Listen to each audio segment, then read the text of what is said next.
Le becquerel, unité d'activité, représente très imparfaitement le danger induit par les rayonnements ionisants. Le Gray est une unité de dose qui correspond à l'énergie absorbée par unité de masse de matière irradiée. En radioprotection, l'unité la plus utilisée qui tient compte de la nature des rayonnements et de la sensibilité des organes, c'est le sievert, qui va permettre la mesure du danger. Le dosimètre est le détecteur qui mesure le danger en radioprotection. Le plus répandu est le dosimètre personnel porté à la poitrine. C'est un dosimètre passif qui donne une réponse différée. Aujourd'hui, le dosifilm est devenu obsolète. Il est remplacé par des dosimètres radiophotoluminescents. Ces détecteurs présentent une sensibilité 4 fois supérieure à celle du film. Les dosimètres radiophotoluminescents se présentent aussi sous la forme de bagues pour évaluer l'exposition des extrémités.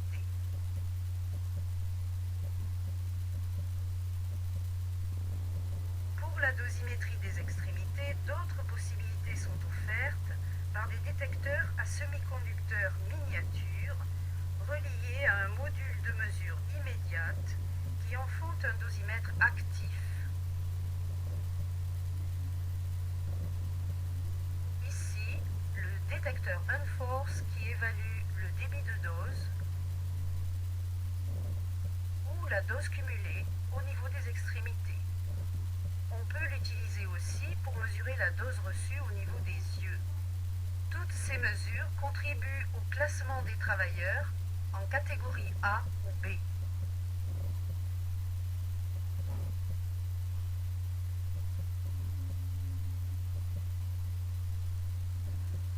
Dans la catégorie des dosimètres actifs, la babyline est une chambre d'ionisation qui permet d'afficher le débit de dose en millisieverts par heure pour apprécier le danger immédiat. Elle peut être utilisée auprès des sources radioactives intenses ou auprès des tubes à rayons X. Cependant, cet appareil présente un temps de réaction trop long pour fournir la réponse instantanée lors d'un tir de rayons X. On lui préfère la Radcal, autre chambre d'ionisation mieux adaptée à ce type de mesure, ou encore la sonde 4pi, capable d'afficher le débit de dose en temps réel et permettant une mesure déportée.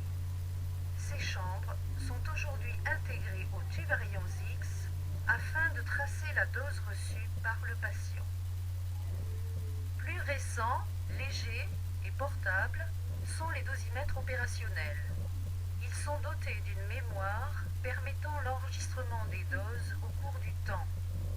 À la fin de la journée, un travailleur peut connaître la dose qu'il a reçue et comment il a reçu cette dose. C'est l'historique. Ils facilitent ainsi les études de dose au poste de travail et ils affichent aussi la dose instantanée comme un dosimètre actif. Par l'intermédiaire de bornes, les mesures enregistrées sont transmises à un logiciel d'analyse et de stockage dans une base de données nationale qui centralise toutes les données dosimétriques des travailleurs les plus exposés. C'est ce que l'on désigne sous le nom de dosimétrie opérationnelle.